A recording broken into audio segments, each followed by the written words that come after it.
그가 내려온 곳이 땅이다 이렇게 소개하고 있어요. 여기에 사탄 마귀라고 지칭하는 자를 옛뱀이라고 또 지칭하는 것은 아담과 하와를 미혹했던 그 뱀을 지칭하는 것입니다. 이 뱀은 정말로 뱀이 아니고 사탄을 상징하는 동물을 말씀하는 것이죠. 이들이 하는 일이 뭐였습니까? 온 천하를 꿰기도 하고 또 하나님의 법정 앞에 나가서 늘 그들이 미혹하에 넘어지게 한 사람들을 그 범죄를 참소하는 일을 했다는 것에 대해서 말씀하는 것이죠. 용이 아무튼 쫓겨난 곳이 어디예요?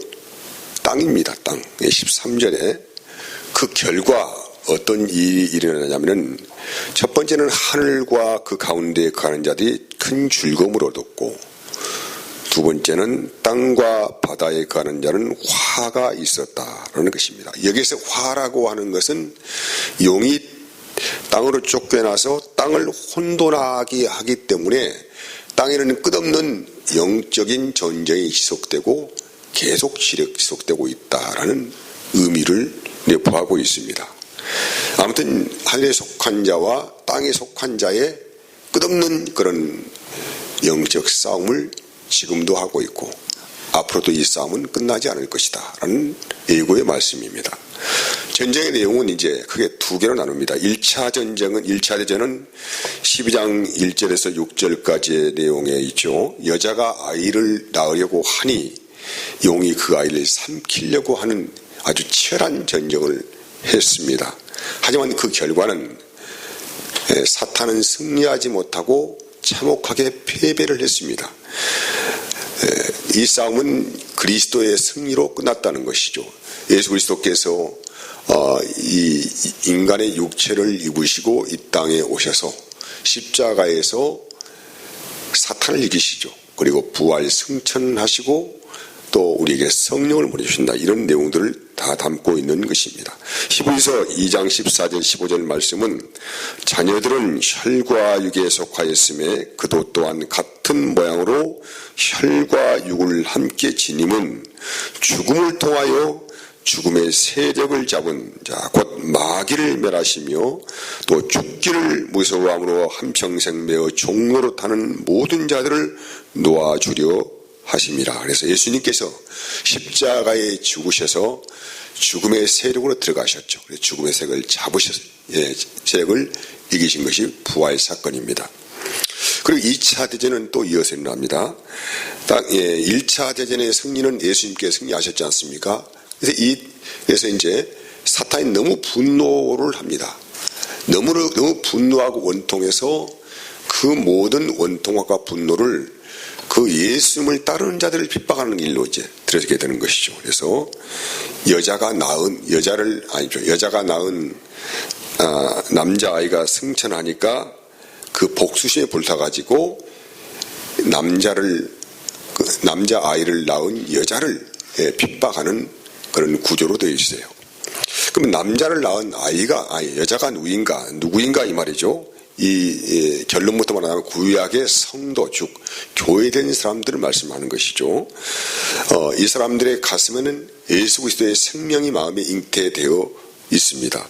창세기 3장 15절 내가 너로 여자와 원수가 되게 하고 내 후손도 여자의 후손과 원수가 되게 하리니 여자의 후손은 내 머리를 상하게 할 것이요 너는 그의 발꿈치를 상하게 할 것이라고 해서 미리 이제 하나님께서 메시아를 통하여서 이 사탄의 모든 것을 다 깨부시고 승리를 하시겠다는 예언의 말씀을 하셨습니다. 그래서 에베소 5장 31절 32절 보면은 그러므로 사람이 부모를 떠나 그의 아내와 합하여 그들이 한 육체가 될지니 이 비밀이 크도다. 나는 그리스도와 교회에 대하여 말한다 해서 아내와 남편의 관계를 그리스도와 교회의 관계라고 그렇게 설명을 하고 있어요. 교회는 그래서 그리스도의 신부이고 또한 그리스도를 신랑으로 모시는 사람을 교회된 사람이다 이렇게 말하죠. 그래서 구약의 사람들은 그 마음에 예수의 영이 잉태되어서 그 어둠의 칠흑 같은 장막에서 구원하신 메시아를 항상 바라보고 수많은 마음으로 살았고, 이게 신약의 시대에는 그 기다리던 신랑 예수가 오셔서 사탄을 멸하시고 부활 승천하시고 그의 자녀들에게 성령을 부으셔서, 그래서 그의 자녀들 마음 안에 예수의 영이 잉태가 되었다는 겁니다. 그 생명이 있다는 것입니다. 이 사람들을 교회라고 합니다. 요한일서 5장 11절에서 12절 보면은 또 증거는 이것이니 하나님이 우리에게 영생을 주신 것과 이 생명이 그의 아들 안에 있는 그것이니라. 아들이 있는 자에게는 생명이 있고 아들이 없는 자에게는 생명이 없다. 그래서 생명이 있고 없고의 차이는 그들 안에 아들이 있느냐, 그 아들은 예수님 아닙니까? 그래서 아들이 있느냐 없느냐의 차이죠. 이 아들의 영이 자기 안에 있는 자들이 교회된 성도이다 이 말이죠. 고린도서 6장 19절 20절 너희 몸은 너희가 하나님께로부터 받은 바 너희 가운데 계신 성령의 전인 줄 알지 못하느냐. 너희는 너희의 것이 아니라 값으로 산 것이 되었으니 그런즉 너희 몸으로 하나님께 영광을 돌려라 하는 것입니다. 예수의 생명이 이제 이 가슴에 들어와 있어요. 그래서 우리가 몸으로 살아가는 모든 일상생활의 삶은 나의 것이 아니기 때문에 이 몸을 가지고 자기의 요구대로 인생을 살지 말고 이 몸을 가지고 하나님께 영광을 돌리는 삶을 살아가는 것이라는 것을 말씀합니다. 여러분, 사탄의 여자를 공개하는 이유가 분명합니다. 하늘의 주인이시고 왕이신 그리스도께 참혹하게 패배를 했습니다. 이 원통함, 이 분노함을 이제 누구에게 쏟아냅니까? 예수의 생명을 가슴에 품고 살아가는 자들에게 쏟아 부어낸다는 것입니다. 요한복음 15장 18절 19절 말씀, 세상이 너희를 미워하면 너희보다 먼저 나를 미워한 줄 알라. 너희가 세상에 속하였으면 세상이 자기의 것을 사랑할 터이나 너희는 세상에 속한 자가 아니오 도리어 세상에서 나의 택함을 입은 자인고로 세상이 너희를 미워하느니라. 그래서 사탄이 하나님의 자녀들을 공격하는 이유가 바로 예수의 생명을 가지고 살고 있기 때문에 예수님을 그렇게 미워하듯이 예수 믿는 사람도 그렇게 미워하고 핍박을 한다는 것입니다. 반면에 예수의 생명이 없는 사람들, 사탄에 속한 사람들은 사탄이 너무나도 사랑을 해요. 날마다 머리를 쓰다듬어주면서 참 잘하고 있어. 그렇게 살아야지. 세상에서 잘 살고 성공하고 잘 먹고 삐까번쩍 살아가는 것이 네 인생의 소망이고 목표다. 나는 그렇게 살도록 너를 뒤에서 힘껏 도와주겠다. 밀어주겠다. 더 욕심을 가져라. 더 도전해라. 세상의 모든 걸 지하라.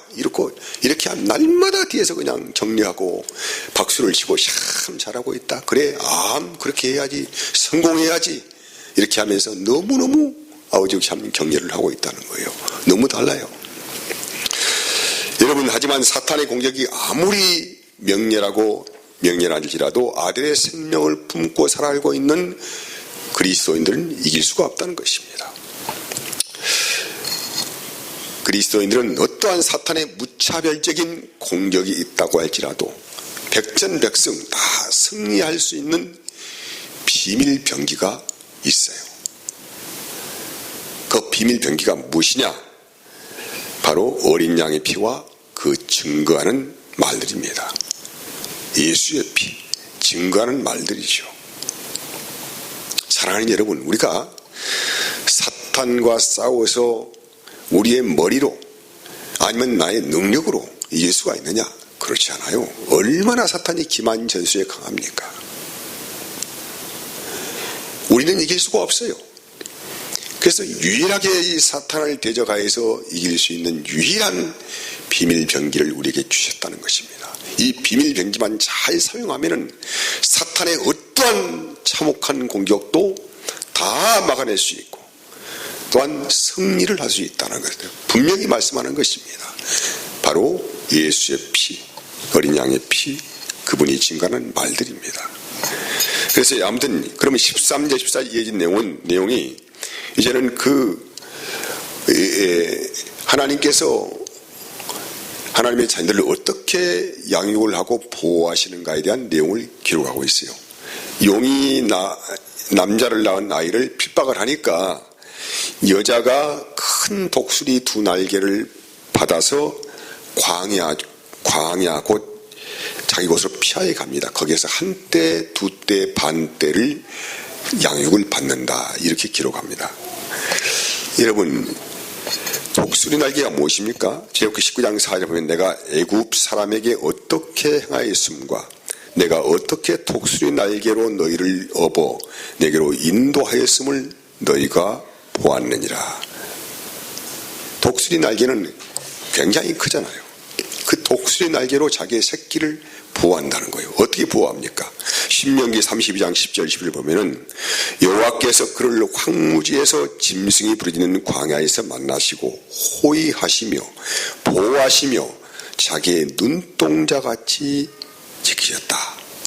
어떻게? 마치 11절 어떻게 눈동자같이 지키시느냐? 마치 독수리가 자기의 보금자리를 어지럽게 하며 자기의 새끼 위에 너풀거리며 그의 날개를 펴서 새끼를 받으며 그의 날개 위에 그것을 엎는 것 같이 여호와께서 홀로 그를 인도하시었고 그와 함께 한 다른 신이 없었도다라고 그렇게 기록하고 있어요.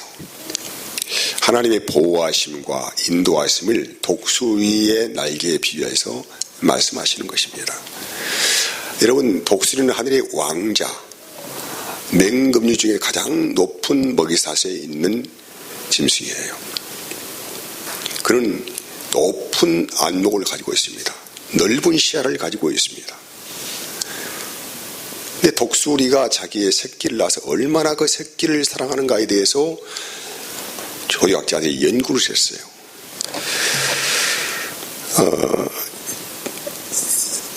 첫 번째 단계 알 품기를 약 45일간 알을 품어서 부화를 시킵니다. 부화하여 나온 새끼를 약 6개월 동안 그 아이를 잘 보살피죠. 밤낮 어미 독수리 또 아비 독수리가 교대해 가면서 그 둥지를 떠나가지 않고 지속적으로 관찰을 해가면서 그 새끼 독수리를 잘 돌보는 것입니다. 그리고 이제 날개에 깃털이 나기 시작합니다.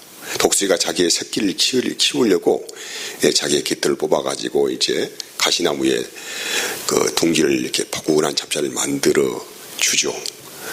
근데 날개 깃털이 조금 나면은 그때 독수리는 그 푸근한 잠자리를 다 헐어버립니다. 그래서 그 깃털을 다 버려버리고 그러면 이제 독수리가 고통스러우니까 점점 가장자리로 나오게 되죠. 그때 부리로 쪼아서 그 높은 공중에서 아기 새끼 독수리를 양대에 던져버리죠. 그리고 공중에 선회하면서 그걸 보고 있는데 아기 독수리는 어떻게 합니까? 살려고 막 날개를 바닥바닥 하면서 죽을 힘을 다해야 하죠. 하지만 힘이 아직 없지 않습니까? 그래서 떨어지는 그 찰나에 다시 잽싸게 날아가서 그 큰 날개로 받아가지고 다시 높이 올라서서 다시 떨어뜨리고 그 일을 계속적으로 반복하고 해서 강한 날개 힘을 가질 수 있도록 그렇게 훈련을 시키는 과정을 겪습니다. 이 일을 통하여서 독수리는 가장 오래 나는, 가장 높이 나는 맹금류의 왕으로 그렇게 등장을 하게 되는 것이죠. 마치 하나님께서 우리 인생들을, 우리 그리스도인들을 보호하시는 그런 모든 과정들을 독수리가 자기의 날개를 펴서 아기 독수리를 보호하는 것처럼 하신다. 눈동자같이 보호하신다. 이런 말씀이죠. 여러분, 훈련받지 않는 사람은 이 세상을 이길 수가 없어요. 근데 하나님이 우리를 보호하신다는 것은 바로 그런 의미를 가지고 있습니다. 강한 영적 군대를 만들어내기 위해서, 강한 훈련을 시키기 위해서 하나님은 우리를 어디로 인도하신다? 광야로 인도를 하신다는 것입니다. 이스라엘 백성들이 출애굽하에서 바로 가나안 땅에 들어가지 않았어요. 세 부분 나누지 않습니까? 애굽은 세상이고 광야는 하나님의 은혜의 장소, 성도들이 살아가는 세상이고, 이제 가나안은 천국이라고 이렇게 세 분리로 구분을 하고 있어요. 그 천국에 들어가는 그 길목에 광야 생활이 있다는 것에 대해서 성경이 말씀을 하는 것입니다. 이 광야에서 하나님은 이스라엘 사람들을 영적인 강한 군대로, 믿음의 능력을 소유한 자로 성장시켜 나간다는 것입니다. 신명기 8장 2절에서 3절까지 이렇게 기록이 되어 있어요. 내 하나님 여호와께서 이 40년 동안 내게 광야길을 걷게 하신 것을 기억하라. 이는 너를 낮추시며 너를 시험하사 내 마음이 어떠한지 그 명령을 지키는지 지키지 않는지 알려 하심이라. 너를 낮추시며 너를 줄이게 하시며 또 너도 알지 못하며 내 조상들도 알지 못하던 만나를 내게 먹이신 것은 사람이 떡으로만 사는 것이 아니요 뭘 한다고요? 여호와의 입에서 나오는 모든 말씀으로 사는 줄을 내가 알게 하려 하십니다. 목적이 분명합니다. 사람은 떡으로 살아가는 존재가 아니다. 물론 우리에게는 먹을 양식이 필요합니다. 입을 옷도 필요하죠. 삶의 여러 가지 생활 양식도 필요합니다. 문화도 필요합니다. 하지만은 이것만 가지고는 살아가는 존재는 사람은 아니다. 반드시 사람은 영적인 공급의 말씀인 하나님의 말씀을 먹음을 통하여서 살아가는 존재인 것을 말씀하죠. 사람은 그래서 영적인 존재입니다. 그래서 여러분, 이 광야는 성도들이 부딪히는 삶의 현장이에요.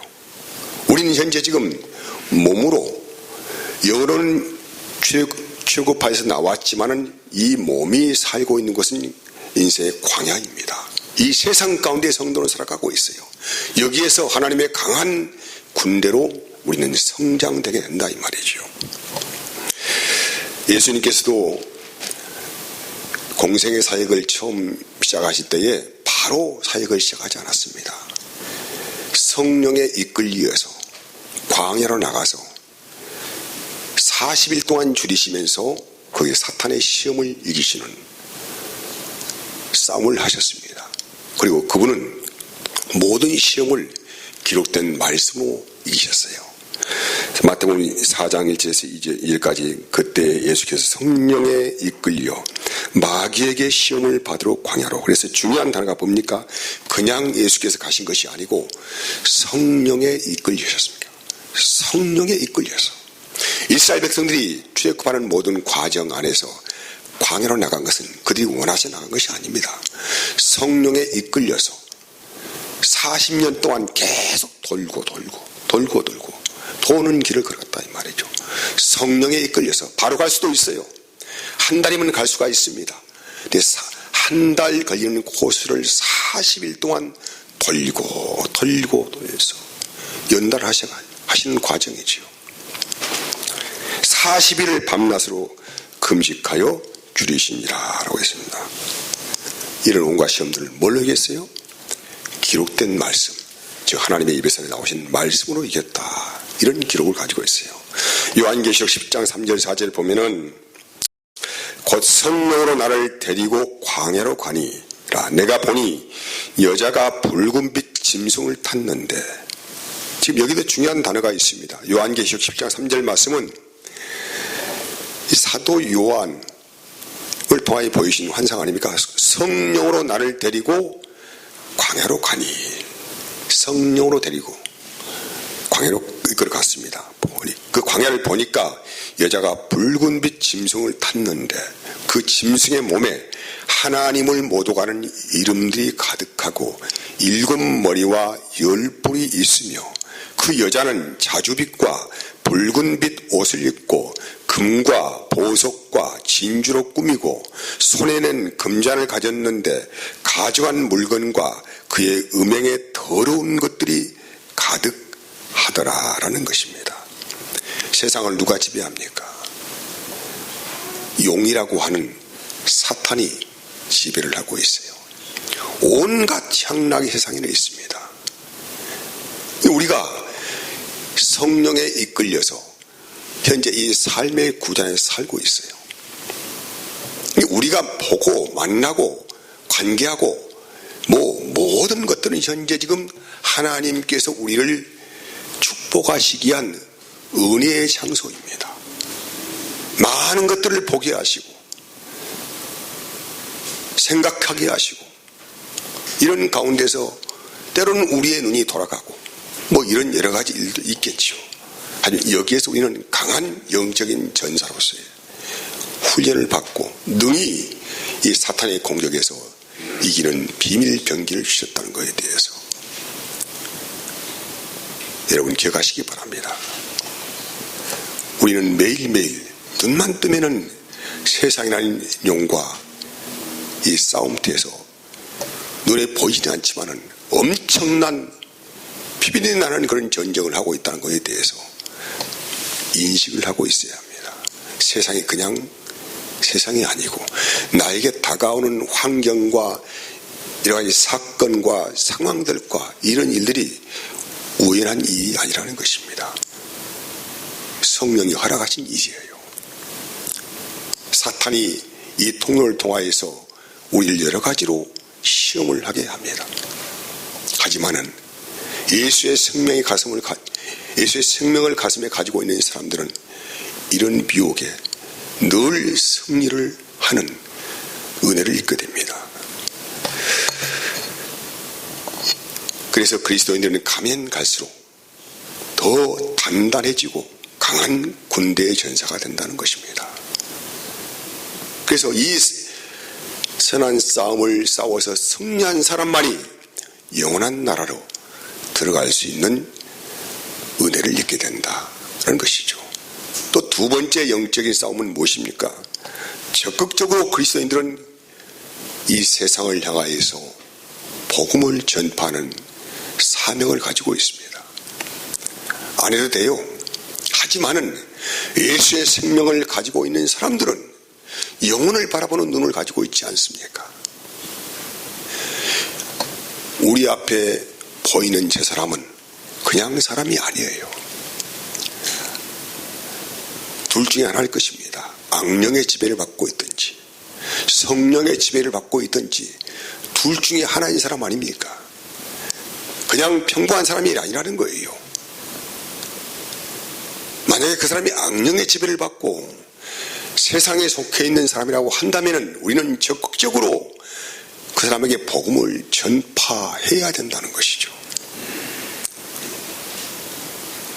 이것이 영적 싸움이죠. 이 일을 할 때에 사탄은 가만히 있겠습니까? 온갖 모략을 다 꾸미고 때로는 억울하게 만들고 분하게 만들고 모든 환경을 다 조장하고 이렇게 하여서 그 일을 무마시키려고 하는 것 아니겠습니까? 그래서 핍박이 있습니다. 박해가 있습니다. 온갖 어려움을 만날 수 있다는 것입니다. 가만히 있어도 돼요. 하지만은 예수의 심장이 뛰고 있는 사람들은 그 영혼을 바라보는 그 시각과 관점이 세상 사람들이 보는 관점과 시각이 아니라는 것입니다. 그래서 적극적으로 복음을 전파하다 큰 시련을 겪기도 한다는 것입니다. 시대가 갈 때는 끌려가고 옥에 갇히고 고문당하고 죽임을 당하기도 합니다.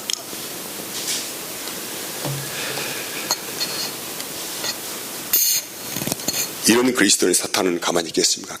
지속적으로 교회를 공격합니다.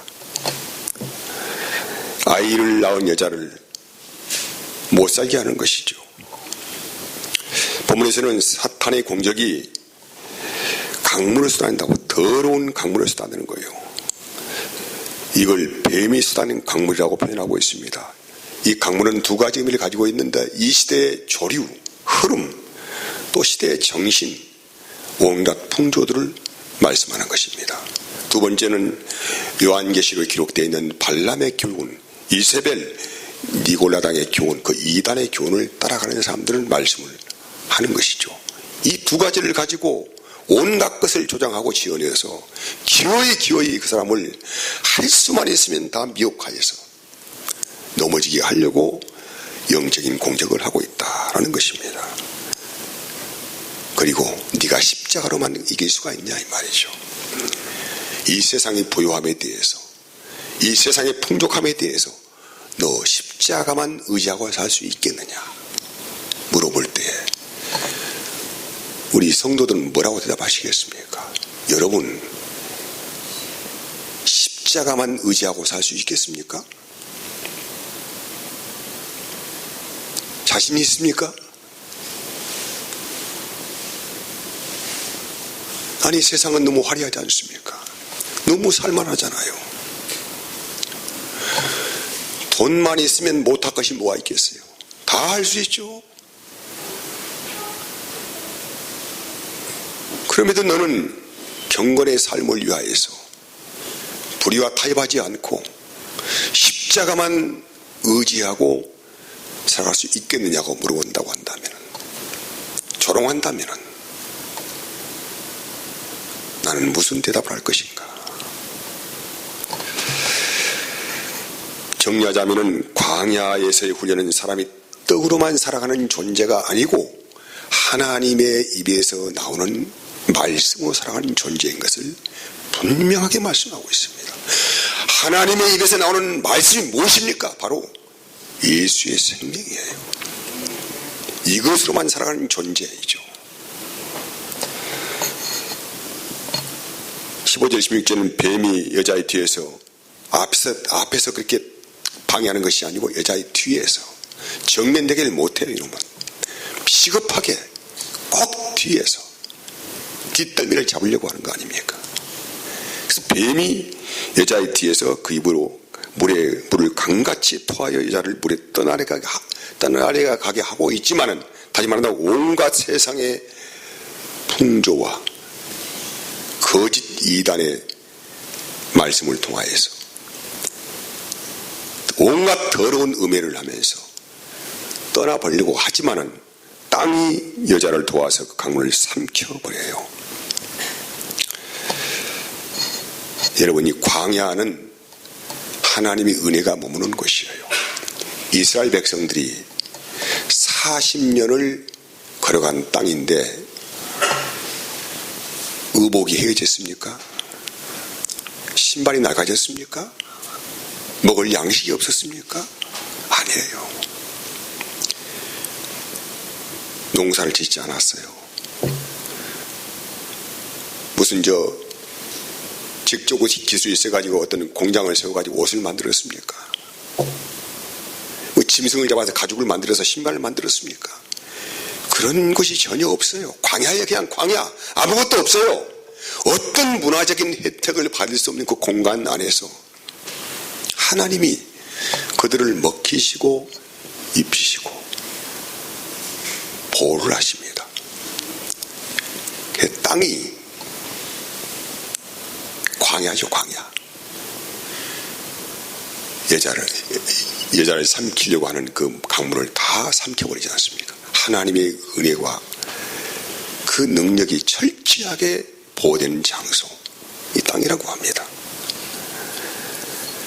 하나님께서 이곳에서 하나님의 자녀들을 철저하게 양육하고 보호하신다는 것입니다. 말씀을 정리하겠습니다. 사탄의 공격이 아무리 강할지라도, 어떠한 겉모술수로 위장을 해서 우리를 미혹하려고 할지라도, 우리는 늘 우리의 의식 안에서 어린 양의 피로 그의 증가하는 말씀이 내 가슴에 새겨져 있기 때문에, 다시 말하면 예수의 생명이 우리 가슴에 있기 때문에 이것으로, 이 복음으로만 사탄을 이길 수 있다는 것에 대해서 본문이 분명하게 말씀을 하고 있습니다. 군대 갔다 오신 분들은 알고 있어요. 군인들이 가장 고통스러울 때 하는 말이 무슨 말인지 알아요? 너무 훈련이 고돼, 너무 내무 생활이 그냥 너무 힘들어요. 그때 군인들이 가장 잘 사용하는 말이, 따라서 합시다. 뭐뭐뭐 해도, 따라서 합시다. 자, 뭐뭐뭐 해도 국방부 시계는 돌아간다. 뭐뭐뭐를 알아서 생각하시고, 다시 뭐뭐뭐 해도 국방부 시계는 돌아간다. 아무리 어떻게 해도 저녁의 날은 온다 이 말이에요. 할렐루야. 그래서 여자가 이 광야에서 양육을 받는 시간은 한때, 두때, 반때예요. 1260이라고 하지 않았어요. 3년 반이라고 하지 않았어요. 너무 길잖아요, 그러면요. 그러니까 한때, 두때, 반때 표현한 거예요. 너무 짧다는 거예요. 찰나의 순간이라는 것입니다. 걱정하지 말아라. 너희에게는 곧 생명의 멸관이 주어질 것이다. 그래서 이기는 자는 끝까지 현재 작권을 놓지만 이기고 승리하라는 권면의 말씀입니다. 기도하겠습니다. 하나님 감사합니다.